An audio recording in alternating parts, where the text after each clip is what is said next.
എൻ്റെ skin transformation ചെയ്യണതിൽ എന്നെ help ചെയ്ത ഒരു അടിപൊളി പ്രൊഡക്റ്റാട്ടോ ഇന്ന് ഞാൻ നിങ്ങൾക്ക് ഇൻട്രൊഡ്യൂസ് ചെയ്യണത്. ഇതാണ് ആ പ്രൊഡക്റ്റ്. ഈ ഒരു പ്രൊഡക്റ്റ് കൊണ്ട് എൻ്റെ സ്കിന്നിന് എന്തൊക്കെ ചേഞ്ചസ് ഉണ്ടായെന്നല്ലേ. ആക്നെ റെഡ്യൂസ് ചെയ്തു, സ്കിൻ ബ്രൈറ്റനിങ് ആയി, റെഡ്യൂസ് പിഗ്മെൻറ്റേഷൻ. ഇതുപോലെയാണ് കേട്ടോ ഇപ്പോൾ എൻ്റെ സ്കിന്ന്. പക്ഷേ ഒരു 2 വീക്സ് മുൻപ് ഇതുപോലെയായിരുന്നു കേട്ടോ. കുഞ്ഞു കുഞ്ഞു പിമ്പിൾസും പിഗ്മെൻറ്റേഷനും ഒക്കെ ആയിരുന്നു. ഈ ഒരു നൈറ്റ് ക്രീമാണ് എന്നെ ഭയങ്കരമായിട്ട് ഹെൽപ്പ് ചെയ്തത് സ്കിൻ ട്രാൻസ്ഫോർമേഷന് വേണ്ടിയിട്ട്. ഇത്രയും ക്ലിയർ സ്കിൻ ആക്കാനായിട്ട് ഇത് ഹെൽപ്പ് ചെയ്തു കേട്ടോ. ഏറ്റവും അത് യൂസ് ചെയ്യേണ്ടത് നമ്മുടെ സ്കിൻ കെയർ റൂട്ടിൽ ഇതും കൂടെ നമ്മൾ ആഡ് ചെയ്താൽ മതി കേട്ടോ. അത് കഴിഞ്ഞിട്ട് മോർണിംഗ് അത് വാഷ് ചെയ്ത് കളയുക. ഭയങ്കര വിസിബിൾ ചേഞ്ചസ് നിങ്ങൾക്ക് 3-4 ഡേയ്സിൽ തന്നെ മനസ്സിലാവും കേട്ടോ.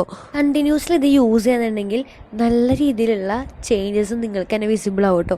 ഒരു തരത്തിലുള്ള സൈഡ് എഫക്റ്റും ഈ ഒരു നൈറ്റ് ക്രീമിനില്ല. അപ്പോൾ പ്രൊഡക്റ്റ് വേണമെന്നുണ്ടെങ്കിൽ നമ്മുടെ അക്കൗണ്ട് ഫോളോ ആയിട്ട് കമൻറ്റ് ബോക്സിൽ ലിങ്ക് വേണ്ടിയാണെങ്കിൽ ഏതാ പ്രൊഡക്റ്റ് എന്ന് ഞാൻ നിങ്ങൾക്ക് അയച്ചു തരാം കേട്ടോ. അപ്പോൾ ബൈ.